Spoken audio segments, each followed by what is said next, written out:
Hello, I'm Jodie from Tales of Cloth, and today I'm going to walk you through making a Cherish Quilt block. The Cherish Quilt comes in two different block sizes, and today I'm going to make the 6-inch block, but I do have the paper pieces for both here in case you're deciding which one you'd like to make. You can see the difference in scale. These are 3-inch and 1.5-inch shapes, and with just the minor increase of 4-inch and 2-inch shapes, you can see that there's a huge difference between the two sizes. On my blog, and I'll link below, I have some free printable windows that you can cut out and test which one you like best with your fabric. I like to sew the 6-inch version the most because I have small hands and I find it easier to hold. But if you have some beautiful large florals that you're wanting to show off, or you just like making bigger blocks so that there's less to make to finish a quilt, then have a go at the 8-inch block. They do both come together reasonably quickly, and there's about twice as many 6-inch blocks in a quilt as there are 8-inch blocks, if that helps you decide. To make a quilt, Cherish quilt, you're going to need paper templates, some scissors. I use Bowen milliner's needles in size 9. I also use Aurifil cotton 50 weight thread. I use regular glue sticks for basting. Little snips for snipping the thread, and I like to have a clover clip on hand for when I'm starting to sew the border rounds around the outside of the center hexagon. Just helps keep everything in place. You can use acrylic templates too if you like, and they're great for being able to see what you're actually cutting out. Because my trolley shakes when I cut with a rotary cutter, I'm just going to use scissors today.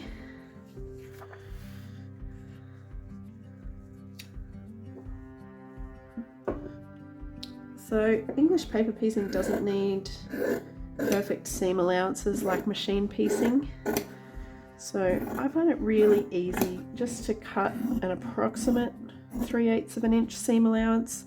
This is probably actually closer to 1/2 inch. Doesn't really matter.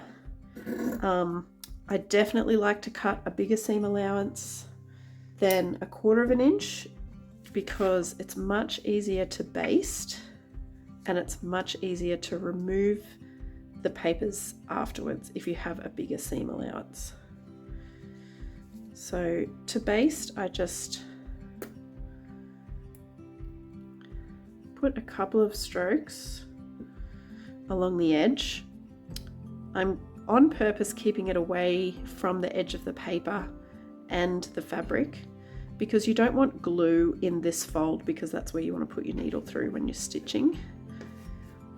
And if you're new to EPP, I highly recommend making an entire block first, just to check your basting. It's easy to feel like you really need a lot of glue to get the fabric down, but you're really only needing a temporary hold.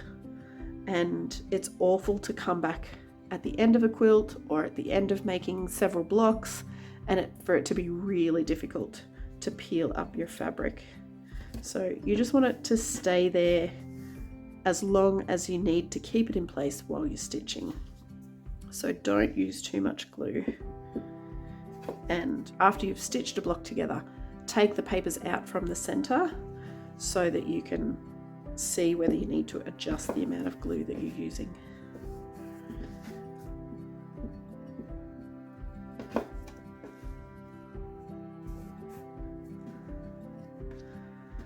Okay, so I've basted my center hexagon first, and the reason I like to do that, and actually when I'm making a Cherish quilt, I go and choose the centers or a bunch of blocks because I find that it's much easier to decide the next round with a hexagon. So if I had 10 hexagons here, I might have 20 pieces of fabric and I lay them out to see what I like. Next, for this video, I've kind of already chosen, and as I go, if I don't like it, I might change my mind. So I really like this one because it's high in contrast, both in color, so this is a warm color and this is a cool color, and in style. So this is a hand-drawn floral and this is a very highly regular stripe.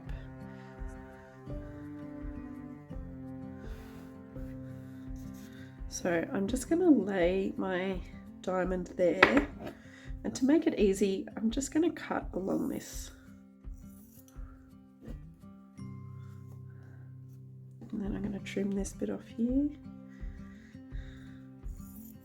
When you're cutting with stripes for the first round of the Cherish block, you need some of your diamonds to go this way and some to go this way. So generally 6-point diamonds aren't directional shapes, but in the Cherish block, if you're using stripes, it's really good to cut 6 in one direction and 6 in the other, and that way, as you'll see as we stitch it together, you'll get this nice border around your center hexagon. So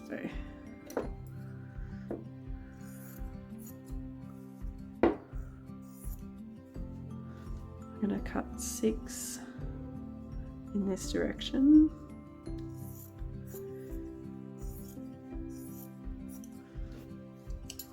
Okay, so I line it up, make sure that I've got it on the right side.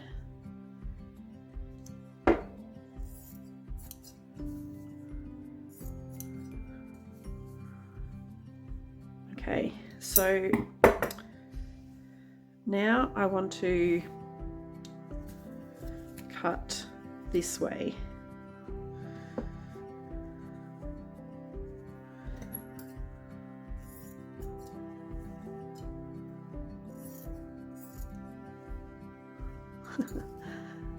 There we go. And I'm going to make sure I cut 6 with the light blue at the top, with the diamond facing right.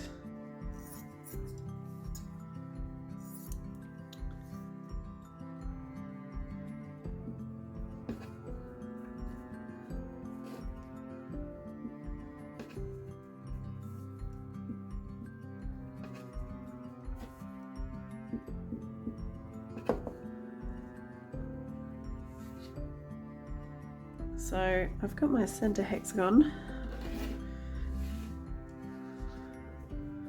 and hopefully you can see this stripe here. I think I like it better this way.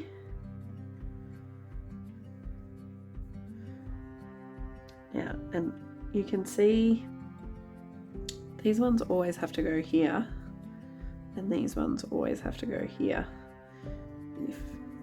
If you can see that stripe there, if I put it here, then the stripe goes that way, or that way only. That's why you have to treat these carefully if you're working with directional fabrics. Once I've basted the diamonds, I'm going to choose my next colour, which is these little sparkly diamonds in the centre of the borders. So I'm just going to cut 6 diamonds from the bottom edge here.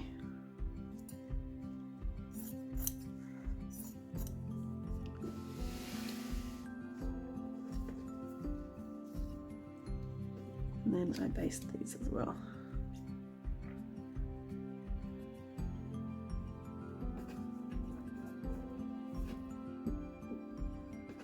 Next thing I do after I've basted these little center diamonds here is I like to stitch these half stars or portions of the border. And the reason I like to do that is that it makes it easy to lay out and choose the next round. I thread the needle and then I bring the end around to the needle and wrap the end around the needle several times. Hold on to that coil between my thumb and finger and then pull it through to create a knot. Now, I highly recommend, if you're sewing diamonds together, just line them up on all sides, and then I just stitch the seam from the wide angle down to the point.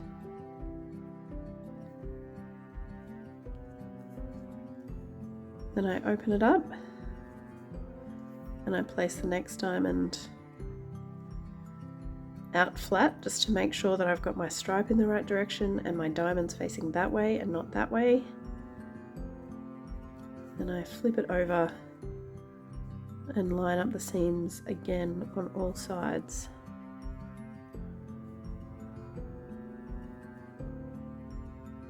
Do a couple of stitches in that point.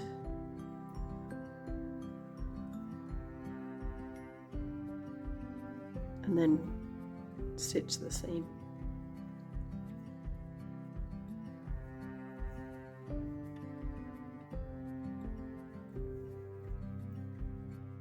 When I come to the end of this seam, I stitch a couple of times in the point of the diamond, and then on the last thread I put the needle through the loop, pull it firmly and snip. And it might take a little bit of practice, but you can see there I've got a really nice point and my edge is really straight. If yours isn't, don't worry, we'll just budge it into place. But that's kind of what we're aiming for, that you can get by using the method I just showed you and some practice.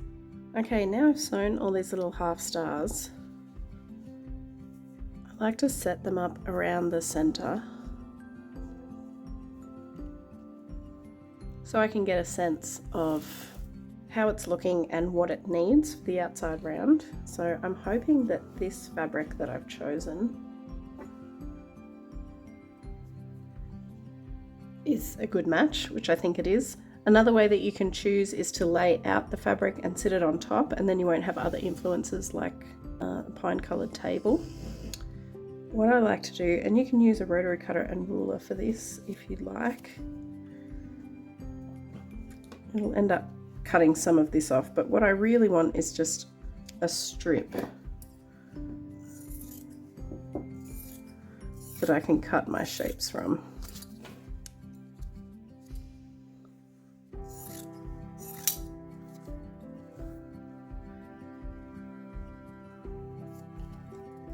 And then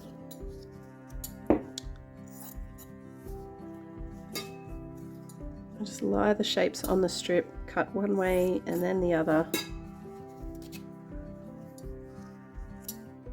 until I have all 12 cut. I've now basted these half hexagons and I'm going to now sew them onto these border units to complete them.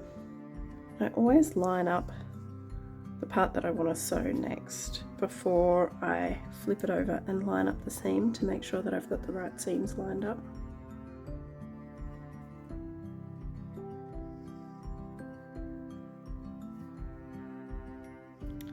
Once I get to a corner, just like the other times, I sew a couple of times in the one place, and then I open up the shape and line up the next seam that I'm going to sew together and move any knots or tails out of the way.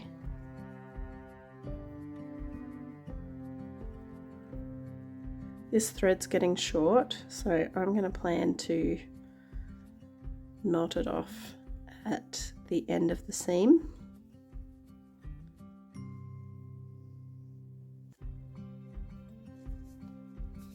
And then I'm going to get a new thread for that next piece.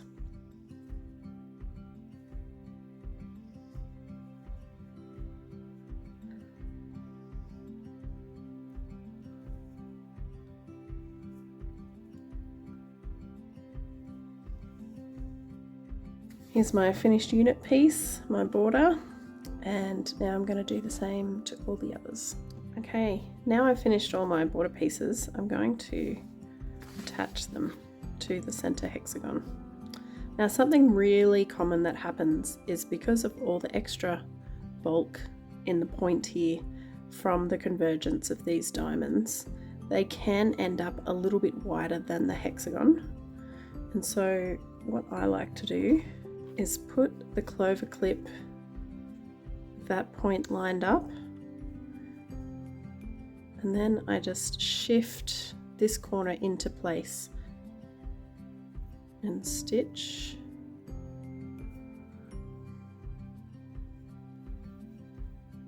And that just helps the tiny bit of extra bulk even out along this seam.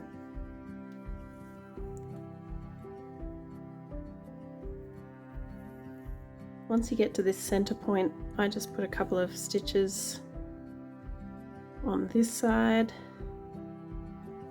and then I move any tails out of the way and continue.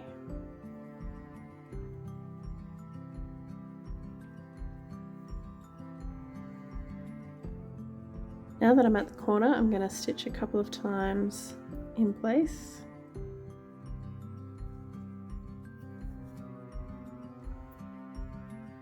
Remove the clover clip, open it up and grab the next one.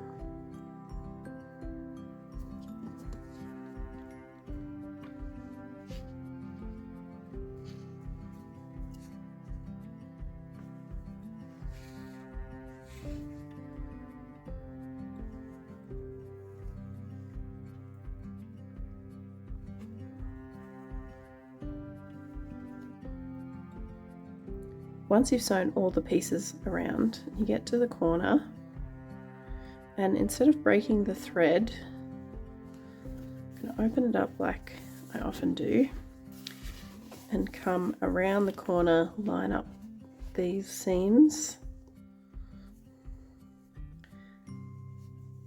and continue stitching along here.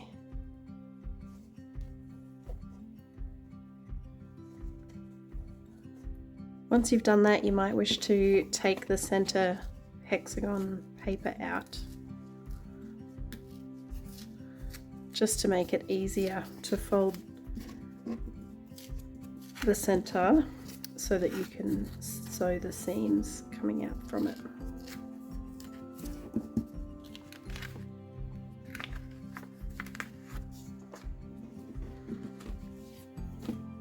And you line up the next seam and keep going, and do that to each seam coming out from the center hexagon.